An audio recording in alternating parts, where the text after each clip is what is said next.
Hi, I'm Xingxing. I am an assistant professor of design and technology at Parsons. Hi, I'm Catherine Moriwaki, Associate Professor of Media Design at Parsons. This week in Critical Computation, we are going to talk about issues relating to critical disability and design. So we actually want to open this conversation by showing a artwork. This is an installation created by Christine Sung Kim in collaboration with the Frank Barnes School for Deaf Children. And it's an installation that takes place on the Cold Drops Yard.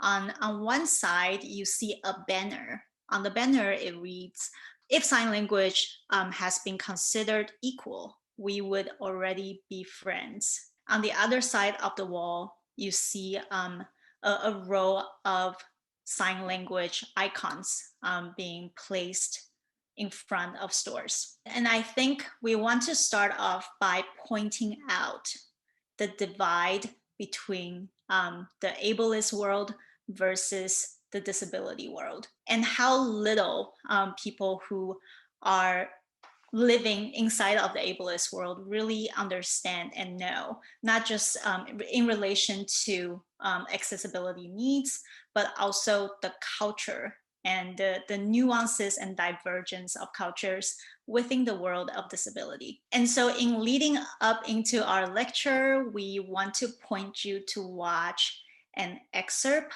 of this film called The Examined Life, directed by Astra Taylor.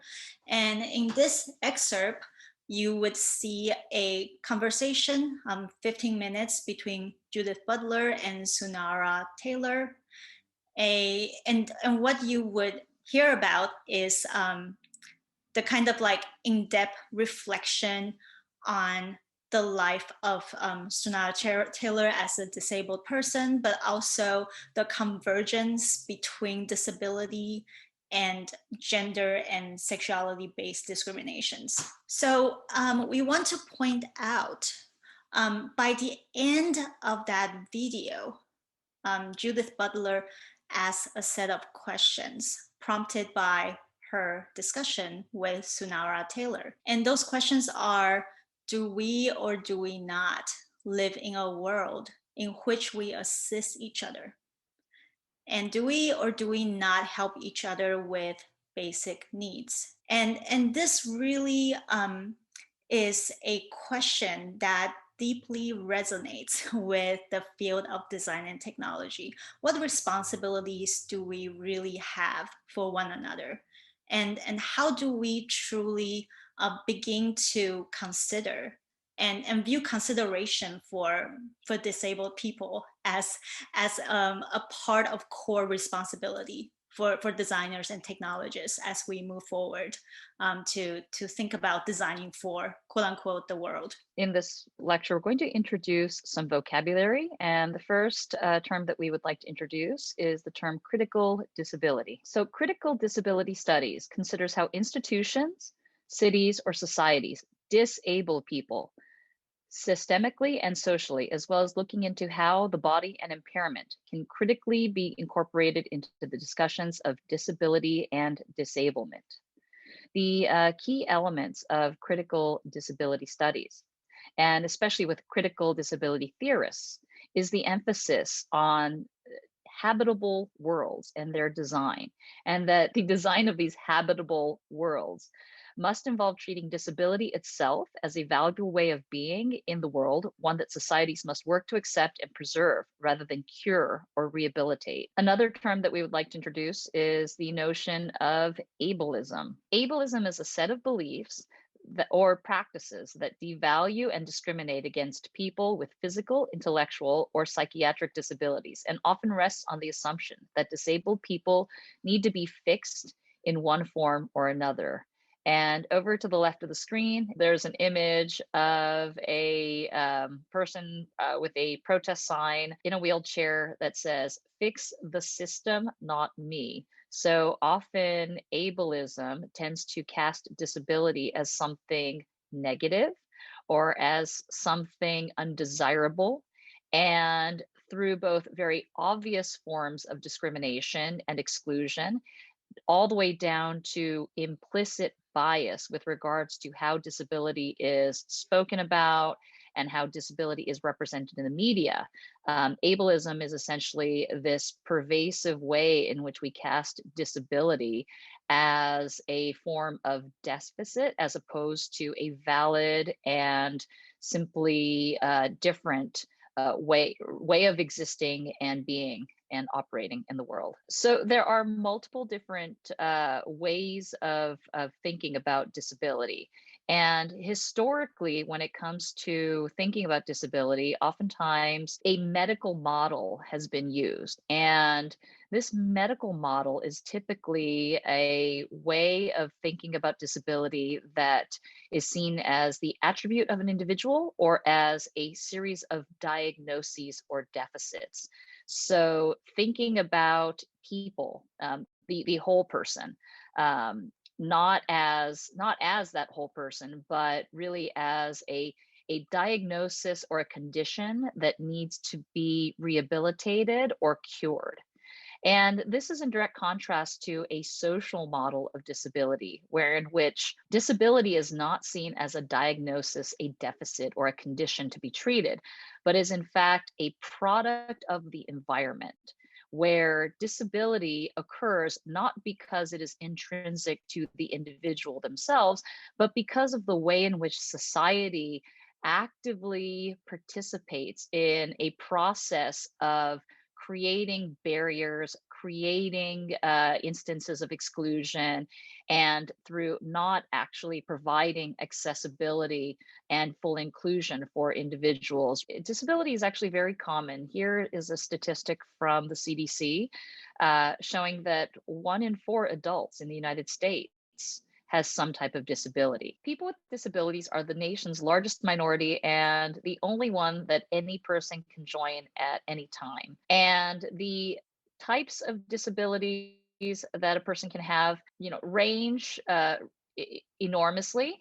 At the same time, the experiences of individuals who have disabilities is very heterogeneous. It's impossible to characterize or distill or essentialize the experience of having a disability, and then the specific needs and supports that those individuals require also varies so greatly. So at the same time, there is this contradiction wherein which, though many people in the United States and around the world, in fact, have disabilities, disability is also curiously invisible when it comes to mainstream media and media representations, or those representations are very limited in terms of the specific experiences as well as identity that's shown. So what kind of disabilities are there? These are examples of types of disability. This is a non-exclusive list. So to some degree, I feel like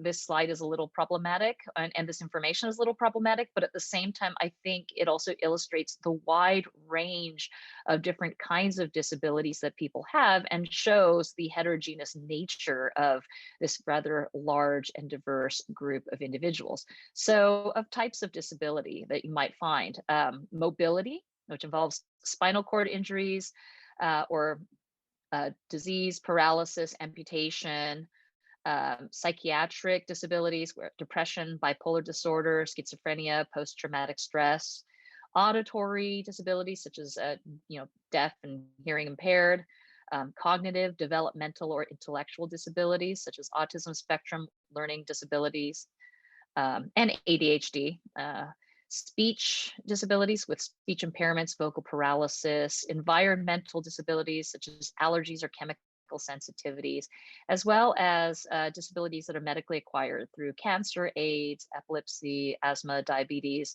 myalgic encephalomyelitis, chronic fatigue syndrome, cystic fibrosis, or severe arthritis. Again, this way of categorizing disability follows a medical model where in which what you're seeing here is a list of diagnoses and medical conditions. But at the same time, it's also illustrative of the range of different life experiences and specific needs that different people with disabilities might actually have. It's very hard to essentialize across those range of diagnoses as to what specific needs and supports those individuals would require. The one thing that does unite all of those different needs, though, is the need for acceptance, the need for inclusion, the need for accessibility and accommodations in order to be able to participate meaningfully and be an integrated member of the community. And unfortunately, as it stands, that acceptance and accommodation is one of the primary things that people with disabilities continually throughout history have had to fight for. And as Catherine has mentioned, this continuous fight towards greater access when it comes to disability largely come from a great misunderstanding of disability, right? Like reducing disability as a medical condition only, as if we solve that, everything else would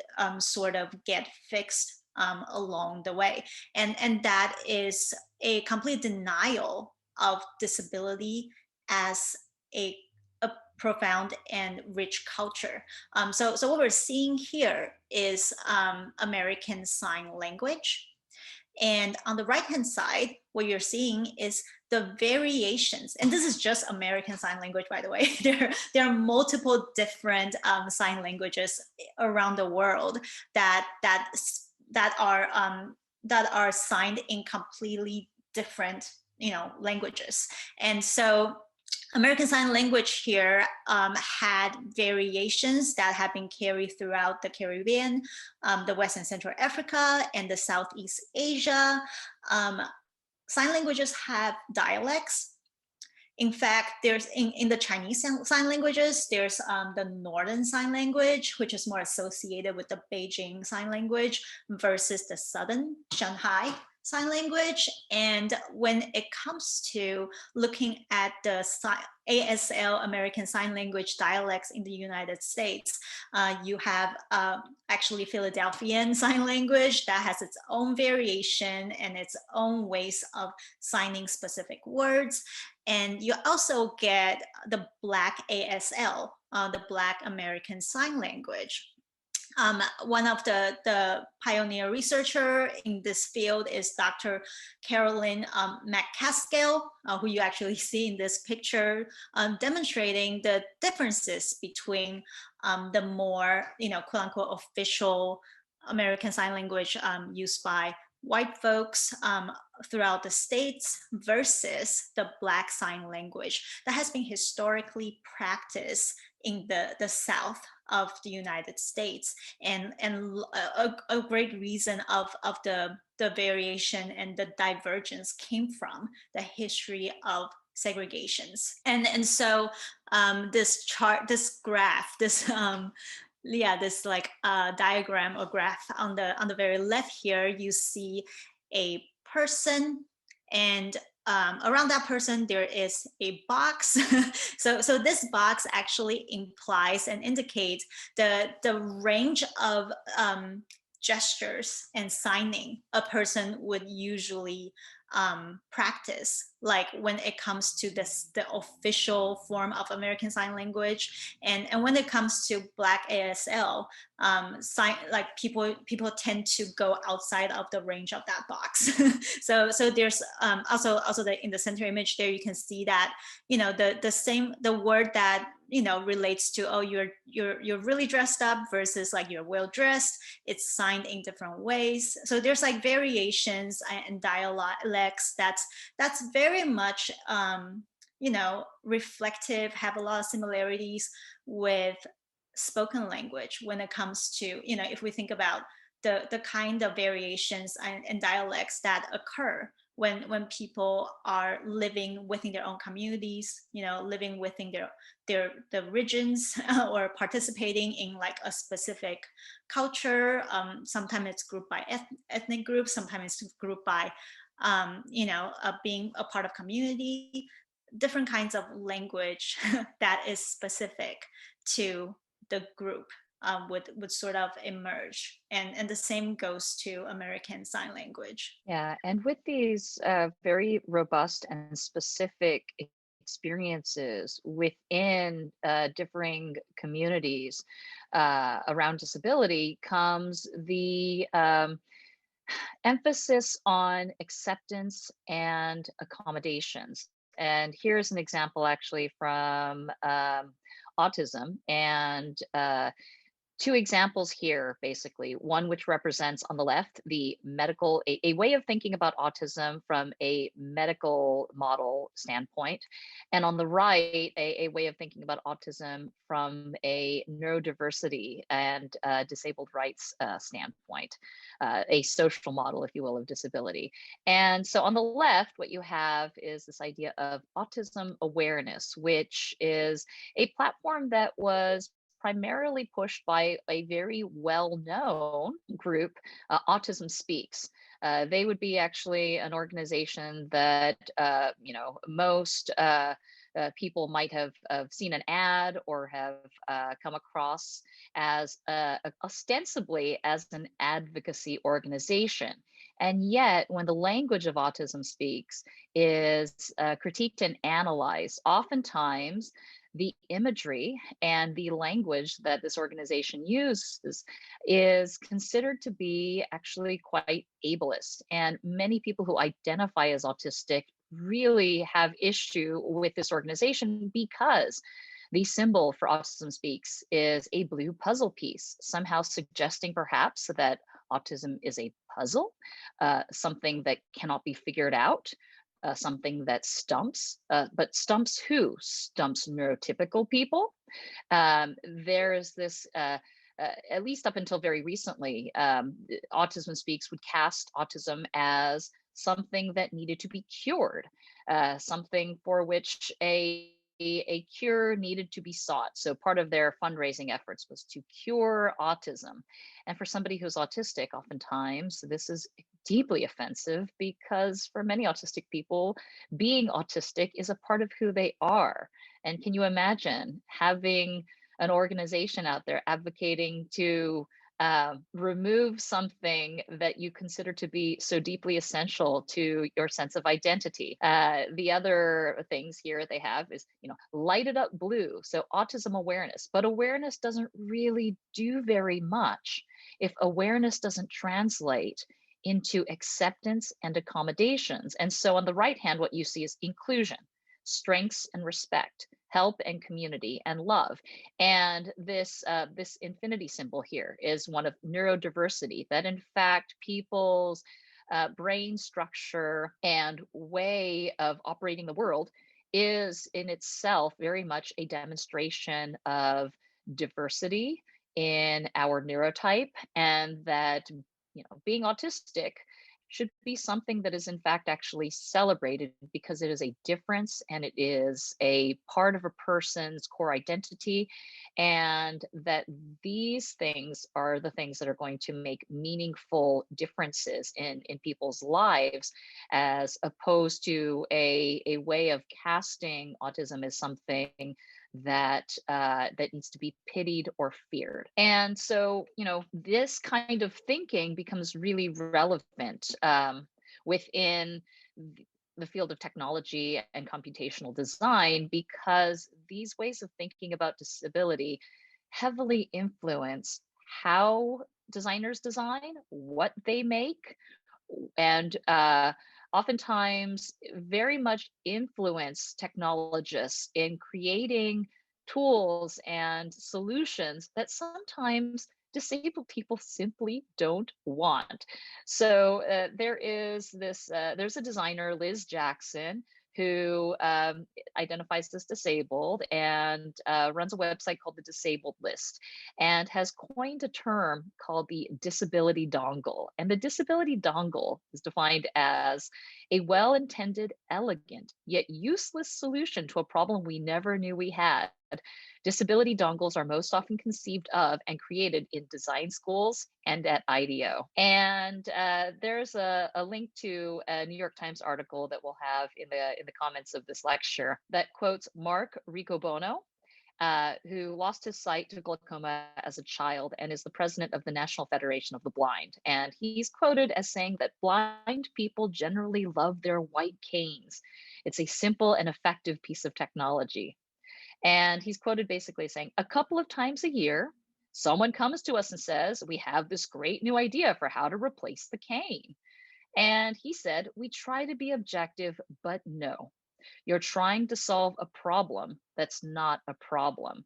And this is endemic to technologists who are operating from this medical model, thinking that they need to create technologies to cure somebody of their disability, when in fact, somebody who identifies as disabled oftentimes has a number of life hacks and adaptations or technologies, oftentimes simple technologies that are readily available, that work just fine. And in fact, if technologists and designers were to simply listen to disabled people about what they want and what they need, the kinds of projects that would get made, and especially projects that consume enormous amounts of resources, they would find that they could utilize all of those resources towards problems that would make a meaningful difference in a person's life, as opposed to, as Liz Jackson says, disability dongles. And so here are some examples of disability dongles. This would be the stair climbing wheelchair, right? So described as a Segway crossed with a tank and having unparalleled stair climbing capabilities. The all-electric, SCEWO Bro, before it was called the Scalevo, has retractable twin tracks that descend from its undercarriage and pistons that tilt the chair back, and it can move at a speed of 1 step per second. Tests have shown that it can be driven on almost every staircase, however steep, and the creators hope that it will eliminate the need for access ramps and stair lifts. And so this project here was dragged and roasted several times over on Twitter within the disabled community, because, imagine what it's suggesting right here. Eliminate access ramps and stair lifts, the kinds of accommodations that people with mobility issues fundamentally rely upon. And so this project is essentially treating these accommodations, these essential accommodations, as if it is a triumph to be able to eliminate them. So, for a lot of disability advocates, a project like this, it really addresses a problem that doesn't exist. And here's another example of a disability dongle. This is, these are high-tech gloves to turn sign language into speech, right? And, I'll use another quote here about from an Atlantic article that we'll link in the comments or in the description of a lecture. To do this work, the first rule you have to teach yourself is that you are not your user, right? And the critique of these gloves is that they are mainly created and designed to serve hearing people. And this is Rachel Kolb, a Rhodes Scholar and PhD student at Emory University who's been deaf from birth. And she's quoted as saying, the concept of the gloves is to render ASL intelligible to hearing people who don't know how to sign. But this misses and utterly overlooks so many of the communication difficulties and frustrations that deaf people can already face.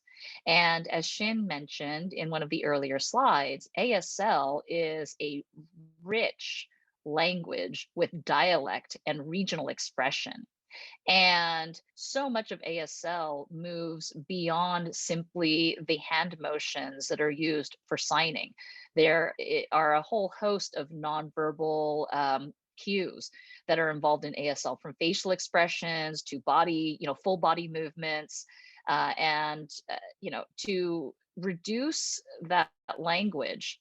And it's a distinct, its own distinct, robust language, to merely the movements of one's hands really illustrates a fundamental misunderstanding of ASL and how it functions within the deaf community.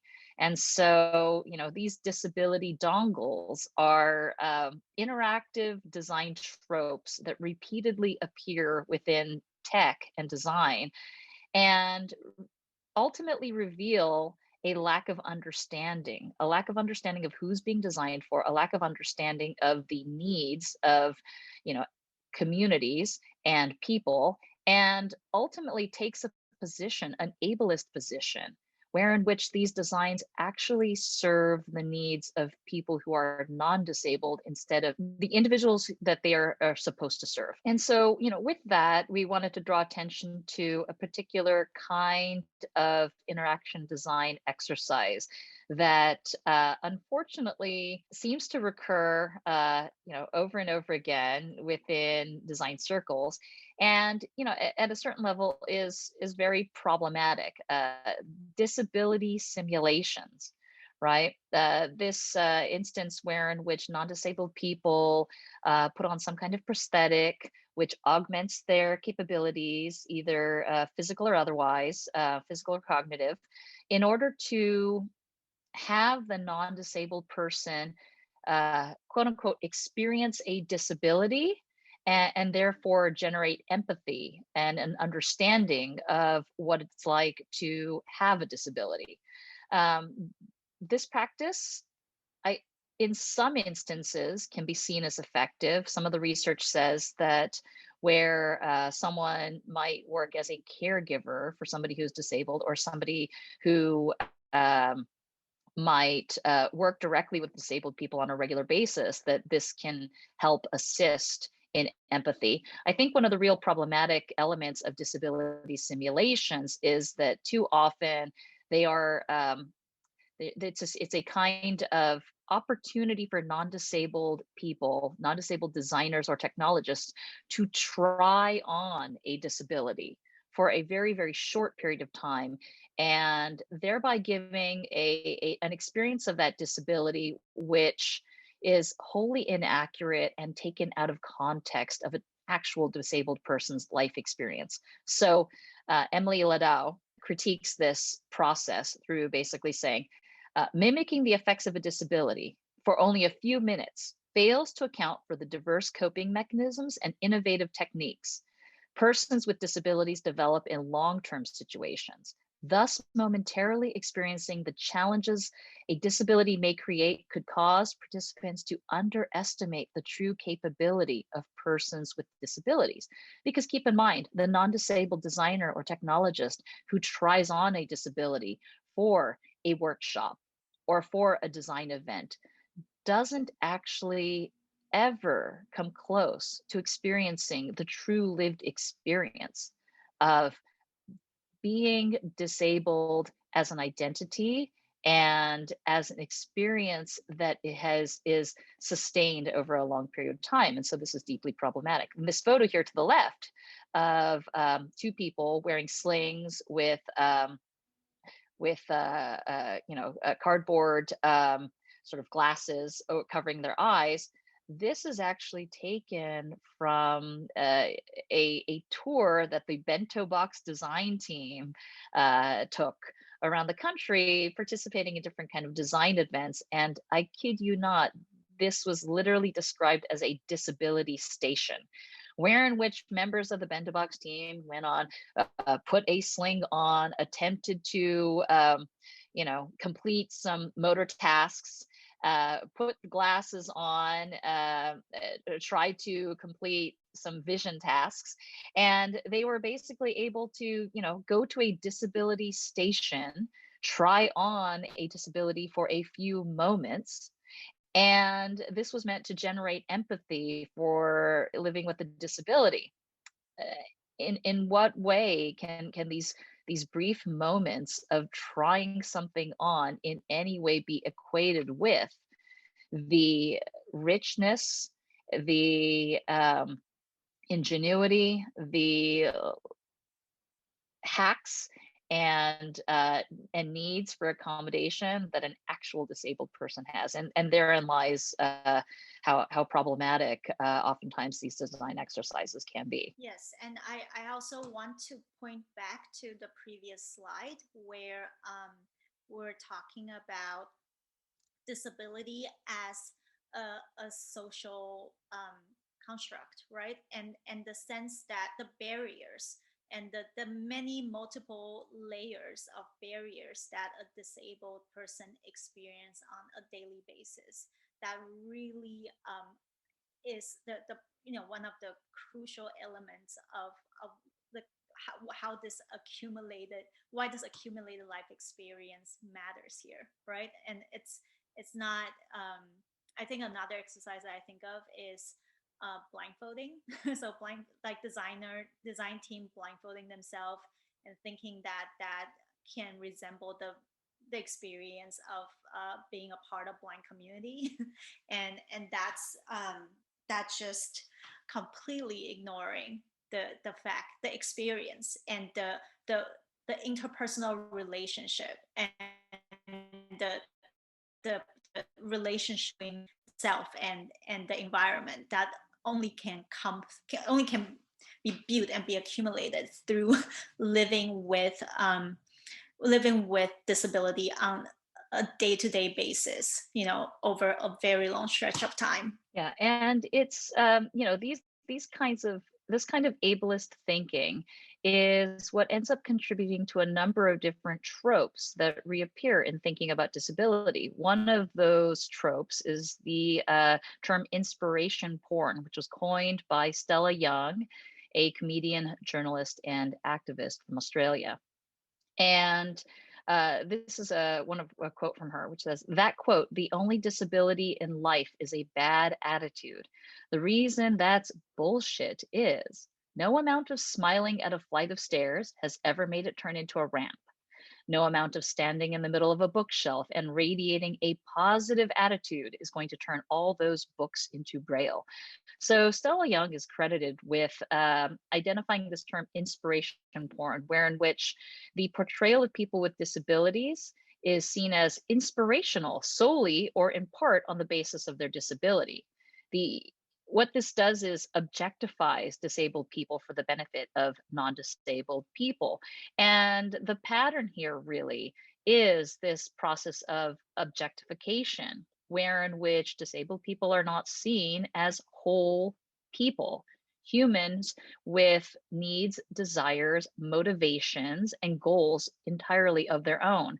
All too often, people who are non-disabled look at disabled people as objects, as symbols, as representations of a kind of larger cultural or societal psyche that casts disability in a particular light and doesn't actually reflect the authentic life experience of somebody who moves through the world as a disabled person. And so there's a wealth of advocates and activists who identify as disabled who push back against ableist notions about what a body can do and what a disabled person can do.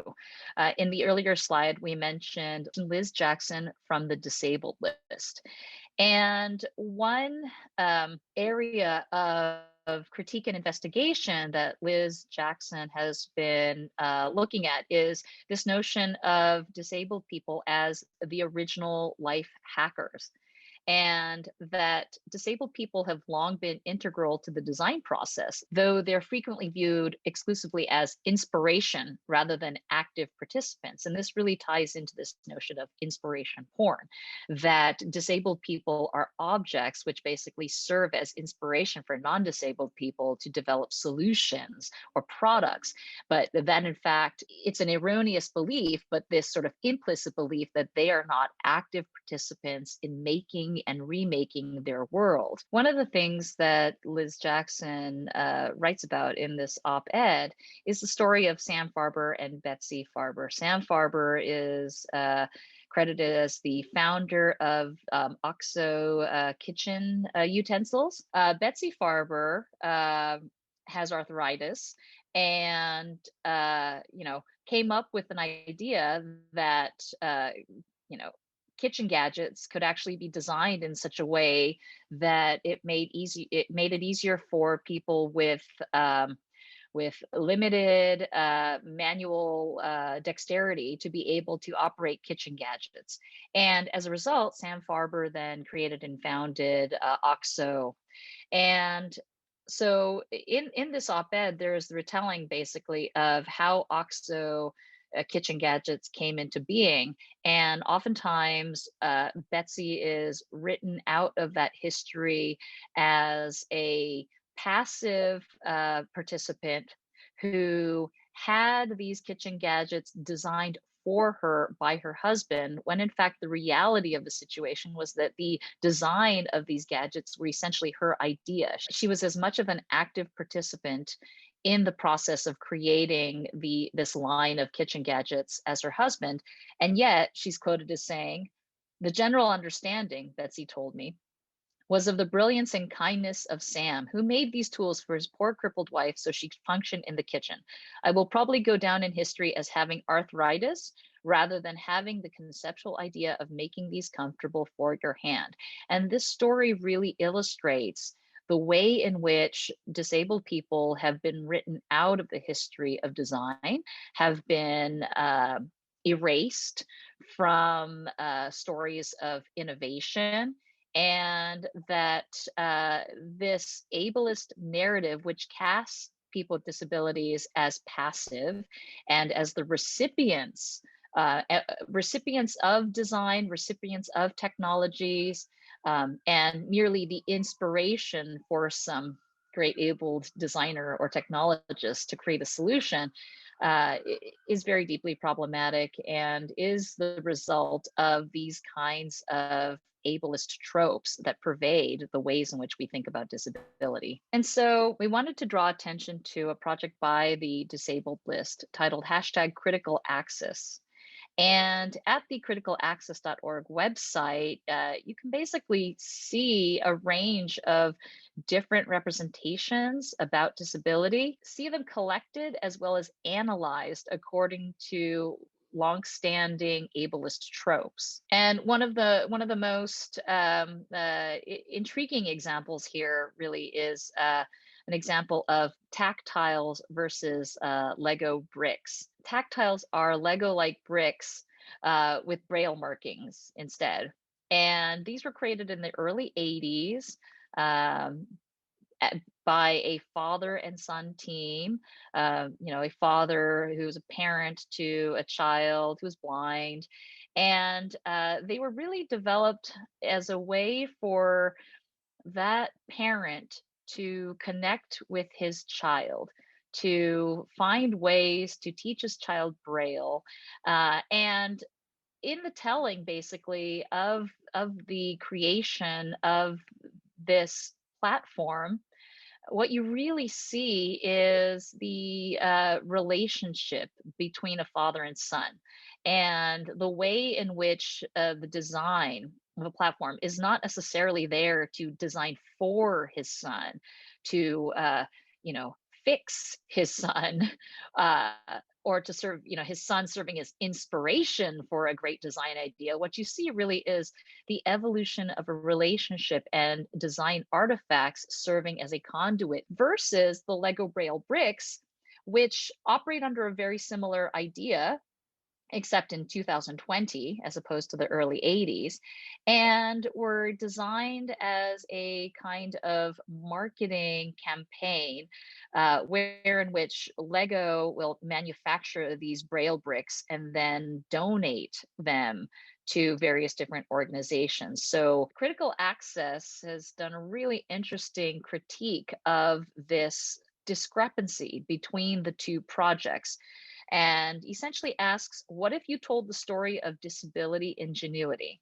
What if you brought these products to market not as a charitable action, but in partnership with tactiles, rather than go on ahead and break off on their own, make their own version, uh, market their own version, or establish PR around their own version of tactiles.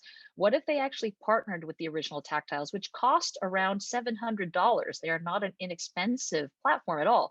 But what if they worked to make this platform affordable and commercially viable?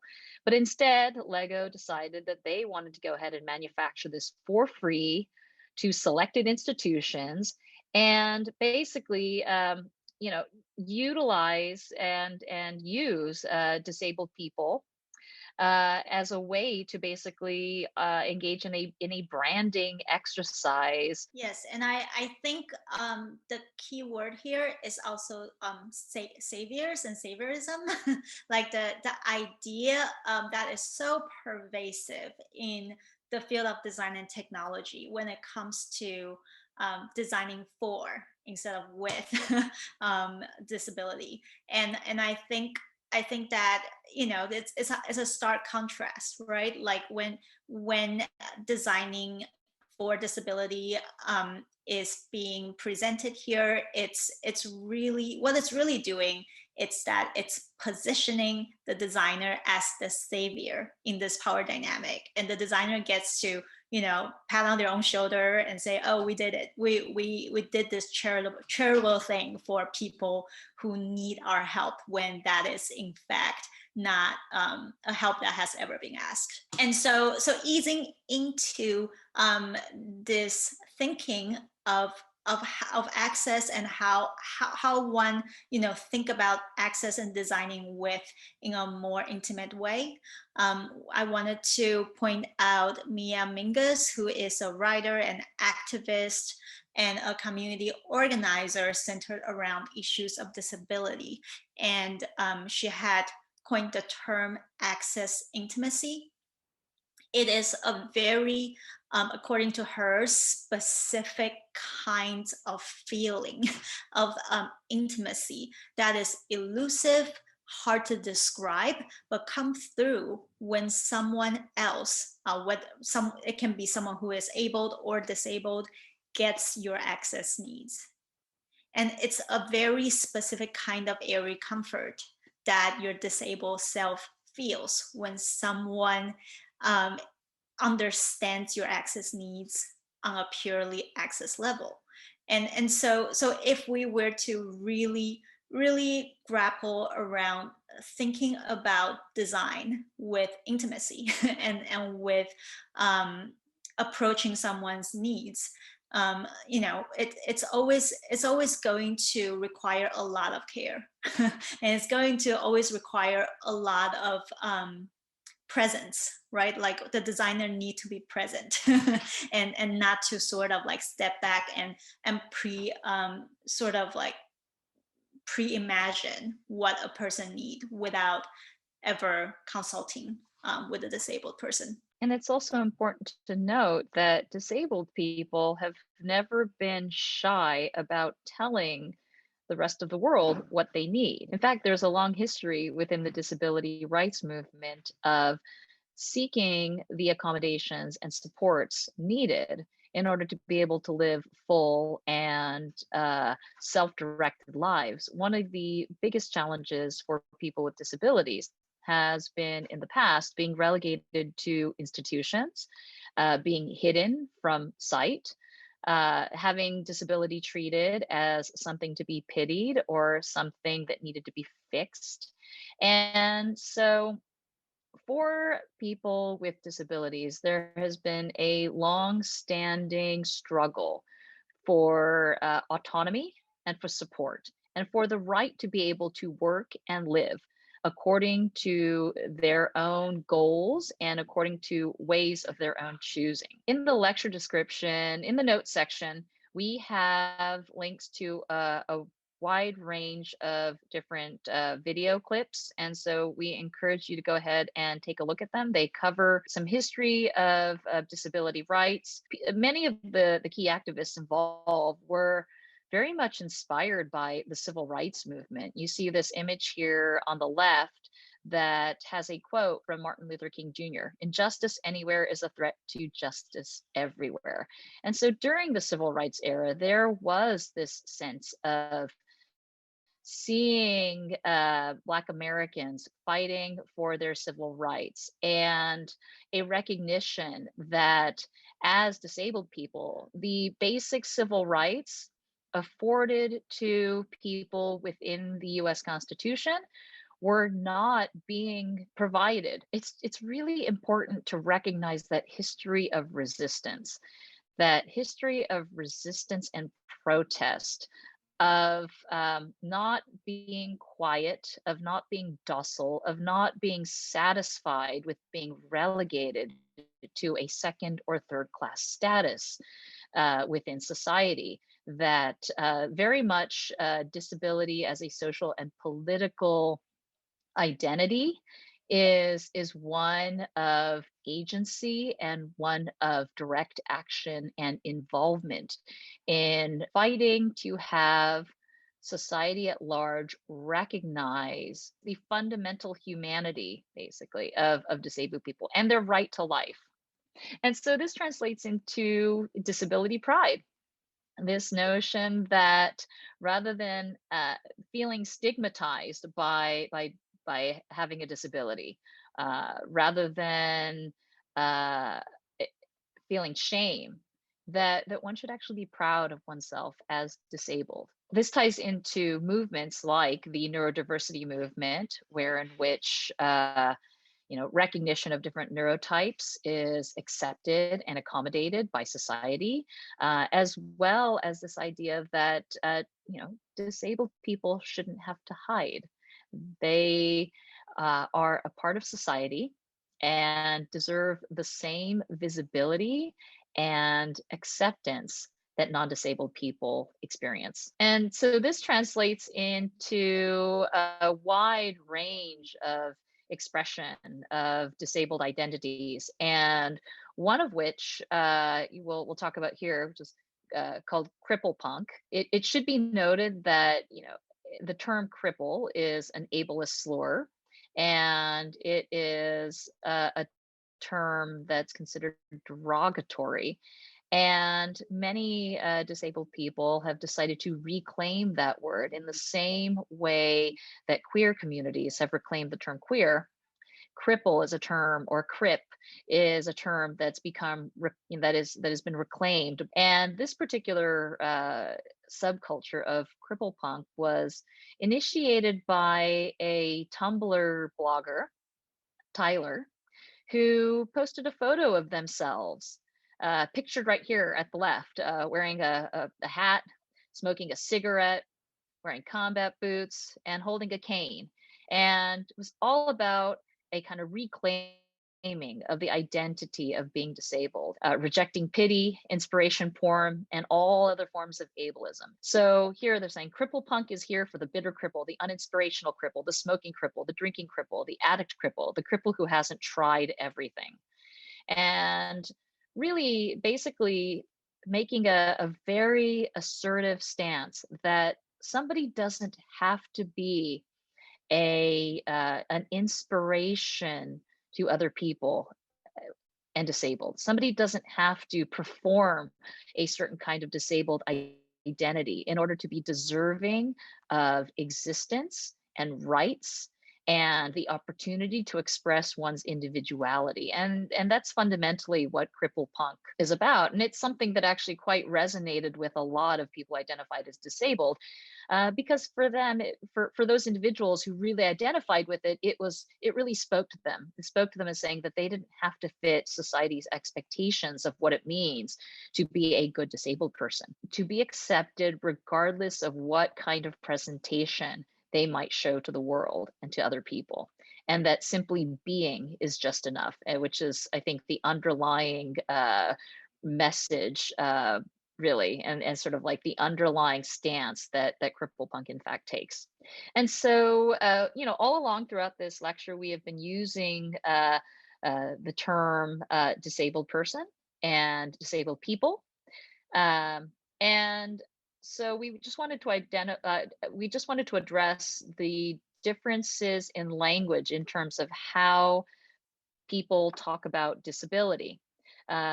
This is a flashcard, Disability 101 flashcards by Evie Van, who identifies as disabled, and breaks down the difference between person-first language or identity-first language. An example of person-first language might be to refer to somebody who has a disability as a person with disabilities versus identity-first language, which basically just says, this person is disabled. This is a disabled person. And within the disability community, there is a range of different ways in which people prefer to be identified. As with anything, the disability community is heterogeneous. There is a lot of diversity in there. However, many disabled people actually prefer identity first language, primarily because disability for those individuals is not seen as something separate from themselves or as a singular attribute or a discrete attribute of identity. For many individuals, disability is seen as a core aspect of their identity. So they identify politically and socially as disabled.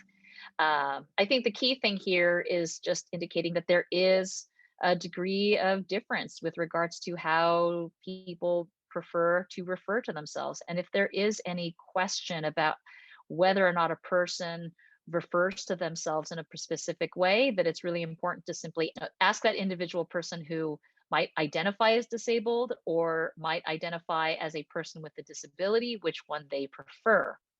And that ultimately, if a person who has a disability identifies as a disabled person, if you yourself are somebody who does not have a disability, in no way should you correct that individual as to how they should refer to themselves. Yes, and I think that also this also relates and extends to a greater reflection on how ableist our language is.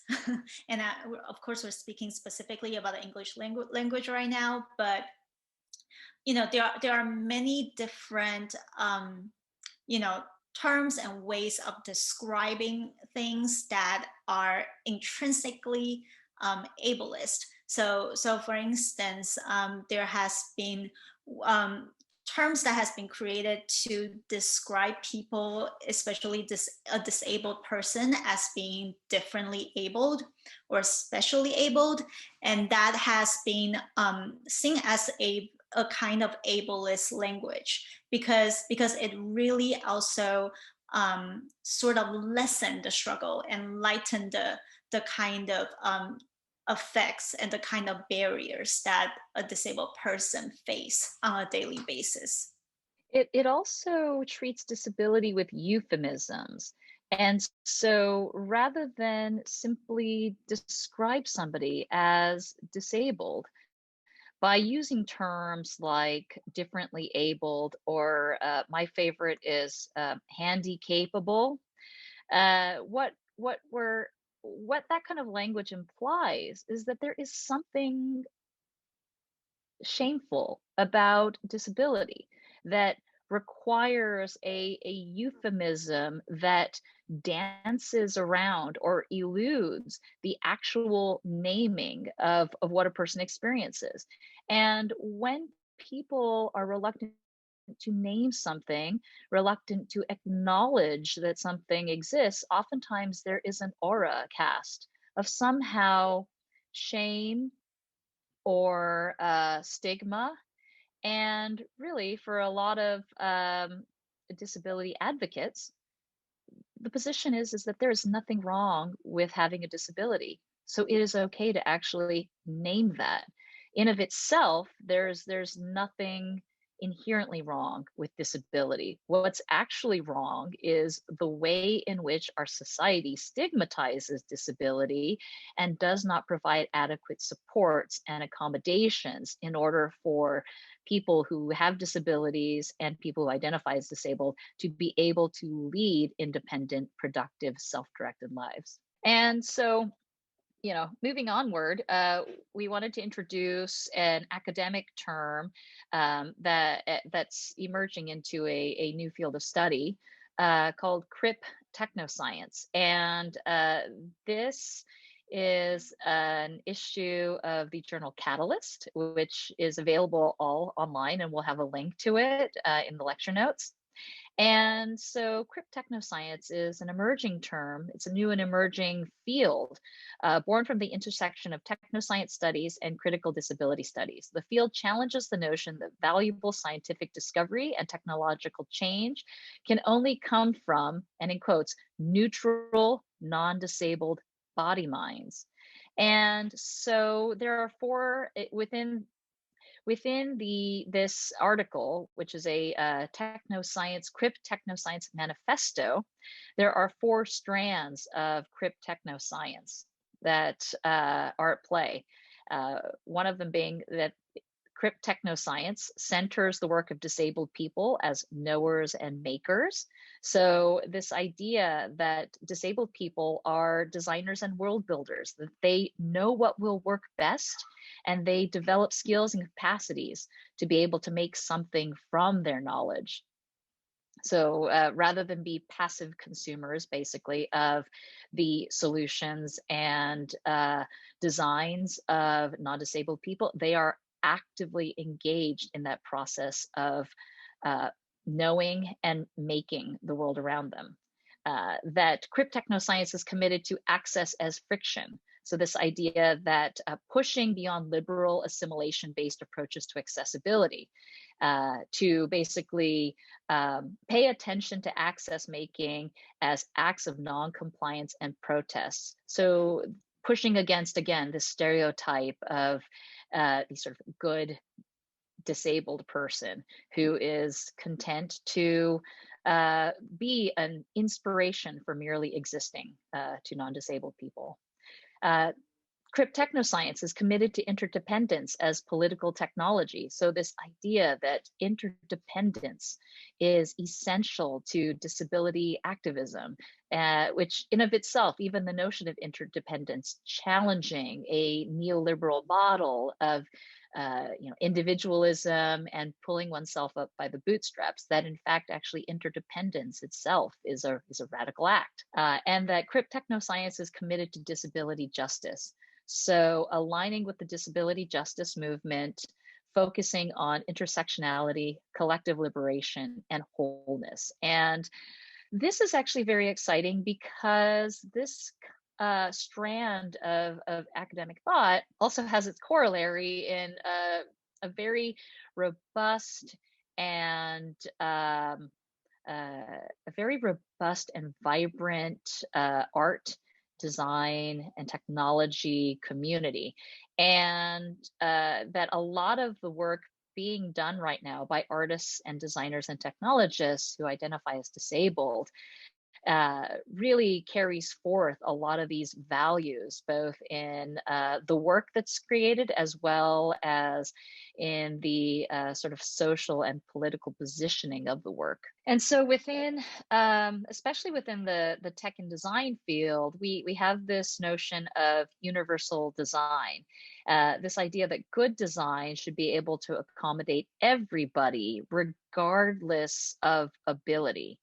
And this is a term, universal design, a concept, a practice, which started with really good intentions. This idea that we should be able to design to include everyone, for everyone, but at the same time has also been taken up by disability studies scholars as a field to be critiqued and also interrogated in the ways in which universal design, in many ways, inadvertently can shift the focus from designing for the needs and designing with people with disabilities to privileging the needs and privileging the concerns of people who are non-disabled. And one of the examples that's often used is the way in which curb cuts are talked about. So curb cuts existed primarily as a accommodation and alteration to the material built environment to enable people who use wheelchairs to be able to access sidewalks. And yet the language around curb cuts oftentimes defaults to, but it's also great for parents who are pushing strollers. And it's also great for people who might need to, carry heavy loads in a shopping cart. And for a lot of disability scholars, the position really is that no, it's actually okay to say that this is an accommodation for people who are disabled, and that if there is benefit to other people, that that's actually well and good, but is ancillary to the point of creating access, and the need for access being a critical need, which cannot be ignored and cannot be erased through the emphasis on all people, because all people are not disabled and all people don't have the same needs as people who have disabilities. And so there's a very real risk that these specific needs and accommodations for disabled people will get lost in this desire to accommodate, quote unquote, everybody. This really reminds me of the New York subway, which is one of the least accessible subway system ever, and it's actually a tremendous obstacle and barrier to the disability community in NYC, and it reminds me of how, you know, when it comes to going down the stairs, a disabled person who uses the wheelchair faces a very different set of differences when it comes to different kind of needs when it comes to going down needing to access different levels compared to someone who is pushing baby strollers or carrying heavy things. And there's different nuances in terms of who is able to go down the stairs in those instances. So these images here, on the left, what we see is Norman and Norma, created in 1943, really just as, you know, this is really kind of standard. You can, you know, all medical diagrams sort of look like this, and also always like illustrating and defaulting to the idealized white body as a anatomical default, right? And so on the right here, you know, this is a medical diagram by Henry Dreyfuss, created for the architectural graphic standards in 1981. And this graph that's being created here is supposed to represent all the different standards that a person who also appeared to be a white male body sitting on a wheelchair and canes or crutches, right? So these standards in terms of, like, you know, how far a person can reach when they're on a wheelchair, or the different angles that they can turn, really is only considerate of like a one type of body and one type of condition. And as Catherine has mentioned, disability and the identity and the embodiment of disability is highly nuanced, and there are just so many different things that needs to be considered and cannot be reduced to a schematic. And here, you know, as an extension, one might wonder why is it that there is, you know, so much shaming and internalized shame when it comes to like having the visibility of disability in the public, and there is actual laws and prohibition that we can look back into. So actually, between 1867 and 1974, various cities in the United States had actually implemented something that is being referred to as the ugly laws. These laws prohibit people who are, diseased or maimed, mutilated, or deformed in any way. What I'm referring to right now is actually the specific law in San Francisco that made it illegal for people who fit these categories to expose themselves to the public view. So it was made illegal to be disabled in a sense in public. And so this kinds of normalizing of shaming and sort of demonizing of disability through the legal system really made the really sort of define the social norm, right? And sort of alienate the condition and situations of disabled people. And I think there are connections with prior lectures here in which we talk about the normative body, and when designers and technologists are creating products and services, what is the body that, in a sense, they are designing for? And all too frequently, the kind of body that is being designed for is a white body, an able-bodied, a cisgender body. And we can see throughout history so many examples in which normative standards of being are applied in ways that control and manage bodies that fall outside of that norm.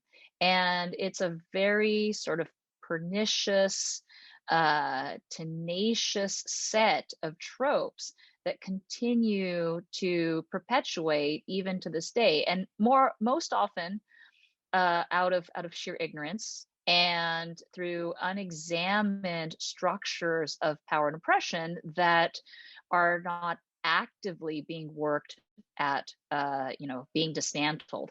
And that really kind of illustrates then the need as artists and designers and people who work within technology to be especially aware of these systems, because if we are not actively working towards dismantling them, then we are very likely participating as complicit in perpetuating them. Also, I think the whole idea of universal design and designing with a default is really something that's intertwined with the capitalist logic, right? And I think that sometimes I like challenging students, or sort of like reducing assignment to what if we just design for one person, one other person in the world? And what if we approach design as a process where success is measured by whether we can make good design for just an individual, And I think that when we begin to think about scale, or start feeling like scaling up is the one of the primary measurement of whether a design project is successful or not, there is a great amount of missed opportunity in terms of diving into nuances and really approach design in a more inclusive way. Yeah, and so speaking about designing for just one person, that's a really, I think that's a really salient point. What we're going to be doing is transitioning to talking about some specific projects in design and technology and art, both as examples of interdisciplinary groups of artists, designers, and technologists who design with people who identify as disabled, as well as artists, designers, technologists who identify as disabled and are creating their own work. And so going back to this notion of designing for one person, this is an example of an organization called Open Style Lab. Grace Jun is the CEO of Open Style Lab, and she is a graduate of the MFA in Design and Technology in 2016. And she works along with her two other managing partners, Christina Malin, who is the Chief Brand Officer, and Pinar Guvnik, who is the Chief Strategy Officer. And Open Style Lab, in their education programs and in their research development, oftentimes assembles a team of interdisciplinary creative practitioners, designers, technologists, as well as therapists who might work as occupational therapists or physical therapists. And as a team, that group of creative practitioners, they work with, within Open Style Lab nomenclature, a client is a person who identifies as disabled or a person with a disability and has a very specific need or desire for a particular kind of clothing. So Open Style Lab focuses on inclusive and accessible style for all. So this team of practitioners will work together with that client to design and create a garment that works for their needs and their lifestyle.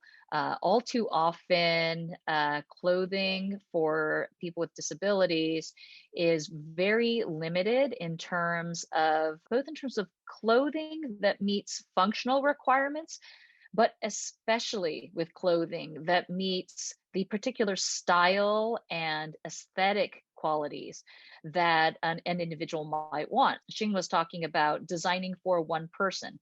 Well, too often, if you are somebody who is disabled, you might have a really hard time finding clothes that are both express your own identity and allow you to present yourself aesthetically in the way that you feel is authentic to yourself, but also meets these specific functional requirements in order to facilitate your ability to be able to participate in everyday life. This ranges from jackets to look both stylish and attractive, but at the same time be functional for somebody who uses a wheelchair. So, has adequate length in the back, and also covers a person's legs properly, or a garment that is constructed to facilitate easy doffing and donning for someone who might have limited arm movement, or maybe a garment that might be fashionable and attractive for somebody who has an asymmetrical body, might be missing a limb. All of these things are not readily available in the commercial clothing market because the clothing market operates on a level of scale and standardization, as mentioned by Shin earlier, that usually means that companies don't feel that designing for and creating garments that meet these specific needs and requirements, it simply isn't considered profitable enough, and so they don't do it. And that is definitely a way of thinking that is modeled after a capitalist construct, wherein which something isn't considered of value to pursue unless an economy of scale can justify it. And yet Open Style Lab is actively participating in this process of critiquing this model through creating opportunities for people to be able to have garments that are made exactly for them, to their specifications, and also embodies a particular kind of style, really allows a person with a disability to be able to attain a garment that is fully expressive of their individuality and their sense of self, as well as meets those functional requirements and needs. So this is an example of a collaboration studio that I led from the Parsons end and conducted in collaboration with the Metropolitan Museum of Art. I worked with Dawn Undine, who was the then manager of Media Lab at the Met, and Rebecca McGinnis, who was in charge of access and community programs at the Met. And what we did was bring together Parsons students in multidisciplinary teams to work directly with mentors who had a range of disabilities to look at ways in which we could use technology and design to make the experience of art more accessible to people with disabilities, as well as to make the museum experience more accessible to people with disabilities. The mentors who worked with our students came from the Met community. These were all mentors who were very ardently, interested in and supportive of art, and both attending events and workshops at the Met Museum, as well as simply just visiting the Met on multiple different occasions to enjoy the museum. And I think one of the really great benefits for our students in the program was to have a very deeply embedded experience of designing with people who have disabilities. And rather than designing for an imagined user whose lived experience they weren't able to truly connect with, instead they had mentors who they could directly engage with. So the end, what you have right here is an image of Alba Somoza trying out the Eye on Art eye tracking project. And I'll link to a PDF that describes some of the projects in the lecture notes, since we don't really have time to go into all of the projects here. But nonetheless, it was a really great example in which our students as designers and creative technologists were able to engage with mentors who acted as active participants in the design process and allowed our students to be able to move beyond just empathy or beyond their own preconceptions about disability to really connecting with the lived experience of disabled people. Okay, so this is a project called DIY-ability, and it's by Holly Cohen and John Schimmel. And this is an initiative that starts to really look at disabled people as hackers and makers, specifically with electronics and with designed objects. And so, throughout this lecture, we've been talking about disabled people as hackers and makers in their own right. And this is definitely a position that Holly Cohen and John Schimmel take.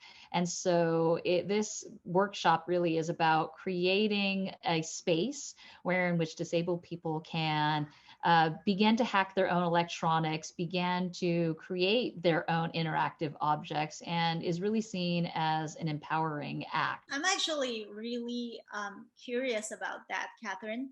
Like, I think that you're a lot more involved with like the DIY movement in New York, and with like the hacker tinkering movement as well.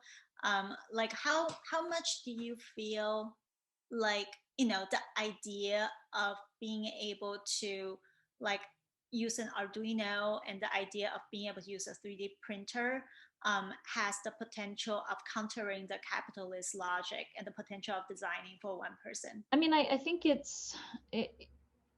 really depends, because there are a number of different problematic elements of the maker movement, especially the commercialized maker movement, that I think also need to be grappled with regards to, the sort of general way in which the maker movement is primarily represented by white cisgender men, and the way in which the commercial maker movement, in a sense, continues to perpetuate this narrative of white American exceptionalism and a kind of rugged individualist masculinity. I think workshops like this, though, are very significant in terms of countering that narrative. And definitely when we look at DIY and participatory cultures as communities, and especially when framed from an intersectional perspective, you see the possibility open up to create counter narratives around who's creative and who isn't, around who has the right and the license to be able to make things versus who's been prevented and excluded from that process. So in that sense, I find DIY ability to be really intriguing and exciting because it does present a counter narrative around who gets to make stuff, right? Yeah, I think it might also be worth noting that because of the reasons that you have mentioned here, Catherine, relating to like the DIY culture sort of get tied up with the idea of rugged individualism. I mean, the acronym basically represent do it yourself, right? Like it also had had triggered a response, a different movement called DIT, which is like specifically, the response of towards this harshness of like individualism, that you have to do it, you have to solve your own problem, but instead DIT represent do it together, and that maybe there is a more communal aspect and approach to designing that that include all different stakeholders, designers, and beyond. So this project is a transition to work that is sort of by creatives who are disabled, and making work that is about disability or for people within the disabled community. These are Rebirth Garments by Sky Kubacub. And rebirth garments are gender non-conforming wearables and accessories for people across a full spectrum of gender, size, and ability.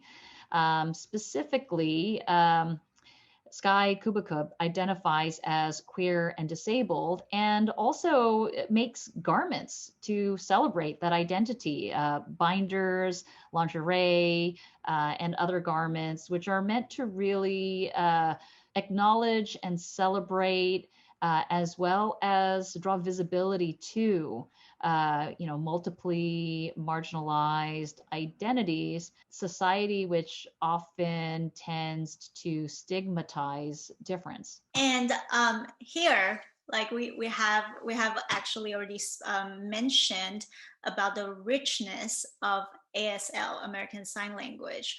And in this piece called Face Opera 2 by Christine Sung Kim, created in 2013, is actually pointing out that for Christine, the American Sign Language is actually goes way beyond hand signing. And in fact, she thinks that hand signing is only 30% of the American Sign Language, and facial expression and body language is the 70% that really fills in on defining how expressions are communicated and understood. And so this piece called Face Opera is trying to communicate that without using any signing. A group of performers simply perform and communicate through their faces. and this in a way really breaks the stereotypical notion of how the deaf communities communicate with each other. And so it again, like once we really start to look deeper into the stories and messages that deaf designers and artists are telling us, we begin to see the deeper layers of different cultures and the specificity of a disabled experience. This is work by Sharon Finnegan. This is the Anti-Stairs Club Lounge at The Vessel in New York City and from 2019. And the Anti-Stairs Club Lounge has had a couple of iterations. For this particular iteration, disabled and non-disabled people gathered at The Vessel, which is an architectural structure in Hudson Yards in New York City. And they were protesting The Vessel because it is a building-sized basket-like structure, which is comprised of 154 interconnected stairways created by the designer Thomas Heatherwick. And so The Vessel has a single elevator, which allows access to the structure, by means of other than the stairs, but it's not an equitable way of experiencing the structure. It is actually a kind of fundamentally inequitable way of actually experiencing the structure. And so this Anti-Stairs Club Lounge was a way to draw attention to that, as well as protest the inequity of this structure and its, even its sort of the ableism even of its conception, for that matter.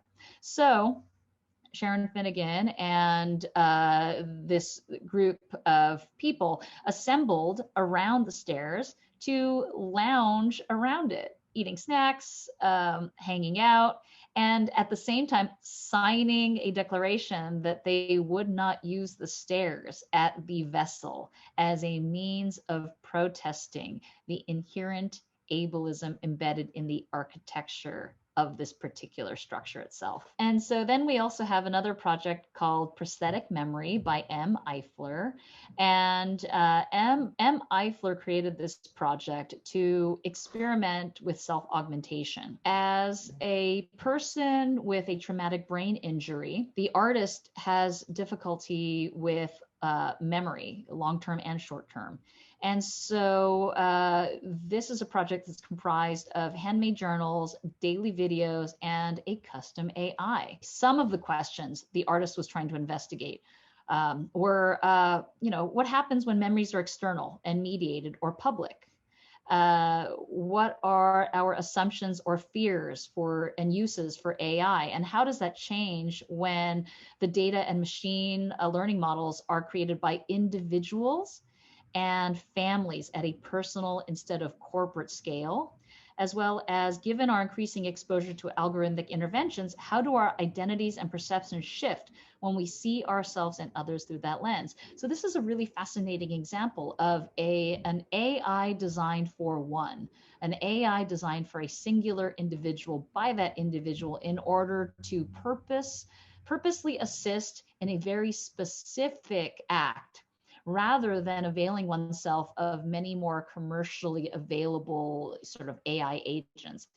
And I think there's an implicit critique here again of this kind of capitalist narrative of designing for scale and designing for everybody, in which technology is tailor built for a specific purpose for a specific person.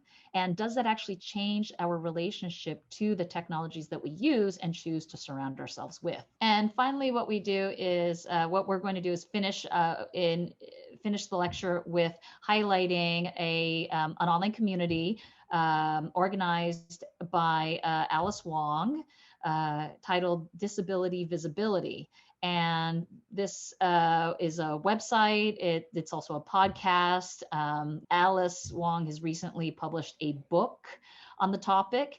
And this is another example in the ways in which people within the disability community are able to utilize social media, the internet, and a lot of online electronic platform technologies to be able to build community, build audiences, and advocate for a disability identity and community in ways that really understand the opportunities and challenges inherent in contemporary technology and media. This is a lecture in which we have a lot of notes available, a lot of links. We really encourage you to go through those links and view them.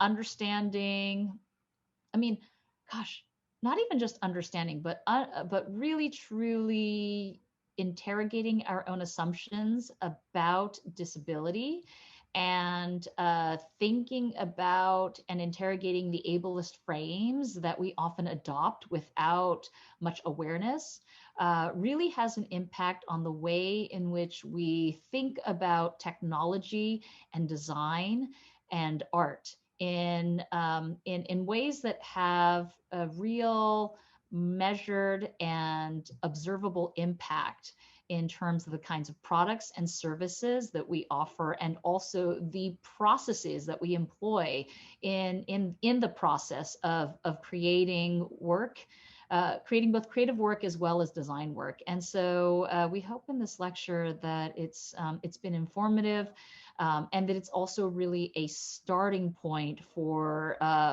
deeper and more sustained interrogation of disability studies and the ways in which the field can inform your practice as a creative practitioner. Yeah, and I would say, a starting point to just begin to hear, right? Like begin to hear what is needed, hear those needs, and begin to, you know, um, really take disabled people's opinions and needs into account.